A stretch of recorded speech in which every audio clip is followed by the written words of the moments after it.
Sahabat Nadi yang terkasih, selamat pagi, salam sehat.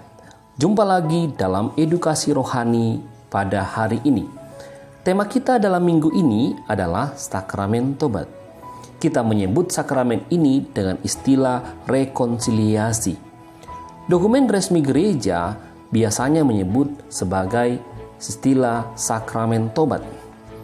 Namun, teologi dan liturgi sakramen tobat sekarang ini kembali membiasakan diri dengan menggunakan istilah reconciliatio.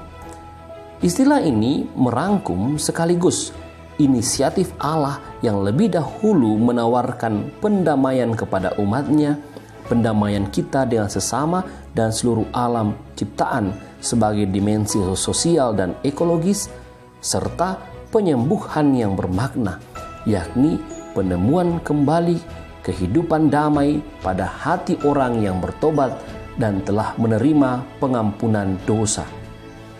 Selain itu, sakramen ini juga dikenal dalam beberapa sebutan. Pertama, sakramen tobat, karena melaksanakan secara sakramen panggilan Yesus untuk bertobat. Markus 1 ayat 15, untuk bangkit dan kembali dari dosa. 2. Sakramen pemulihan, karena menyatakan langkah pribadi gereja demi pertobatan, penyesalan, dan pemulihan warga Kristen yang berdosa kemudian bertobat.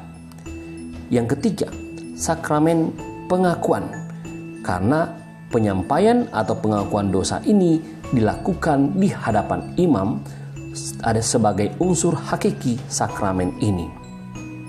Yang keempat, sakramen pengampunan, karena oleh absolusi imam, Kristus menganugerahkan secara sakramen kepada orang yang mengakukan dosanya, pengampunan dan kedamaian.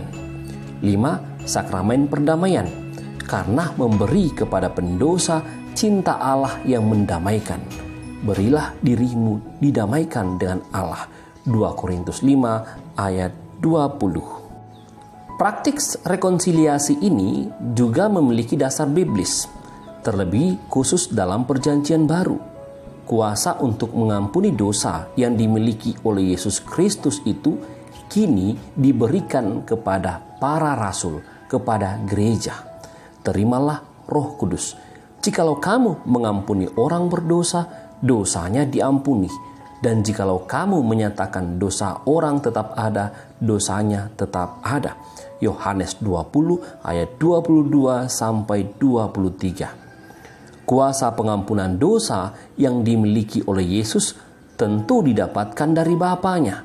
Sekarang kuasa itu diwariskan kepada gereja yang dilaksanakan secara konkret melalui para imam. Pelaksanaan praktik penerimaan sakramen tobat ini, sakramen rekonsiliasi ini sudah ada sejak zaman patristik. Bagi orang-orang yang sudah dibaptis yang melakukan dosa berat, pembunuhan, murtad, atau persinahan, akan diadakan pengakuan dosa publik. Pengakuan ini dilakukan di hadapan jemaat yang dipimpin oleh uskup. Masa tobat ini berlangsung selama beberapa tahun dengan melakukan denda dosa sebagai wujud pertobatan. Ketika selesai, uskup akan menumpangkan tangan sembari memohon pengampunan dosa atas orang tersebut. Praktek pengakuan tobat pribadi mulai dilaksanakan sejak abad ke-6, seperti yang dilakukan sampai saat ini. Hanya para imamlah yang telah menerima wewenang absolusi dan otoritas gereja dapat mengampuni dosa atas nama Kristus. Setiap pengakuan dosa yang dilakukan akan sangat dirahasiakan. Setiap bapa pengakuan tanpa kecuali dan di bawah ancaman hukuman yang amat berat terikat untuk memegang teguh materi pengakuan, yakni kerahasiaan mutlak tentang dosa-dosa yang diungkapkan kepadanya. Selain itu, dalam sakramen ini dikenal juga yang disebut sebagai indulgensi. Indulgensi berarti penghapusan hukuman sementara di hadapan Allah sebagai akibat dari dosa-dosa yang kesalahannya sudah diampuni. Umat Kristen yang setia biasa mendapatkan indulgensi ini bagi dirinya sendiri atau bagi orang yang sudah meninggal dengan syarat tertentu. Indulgensi ini diberikan melalui petugas gereja sebagai penyalur rahmat penebusan. Pengakuan dosa ini penting sebab para peniten akan menerima buah dari sakramen ini.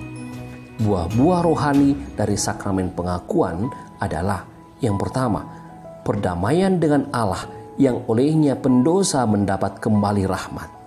Yang kedua, perdamaian dengan gereja. Yang ketiga, pembebasan dari siksa abadi yang orang terima karena dosa berat.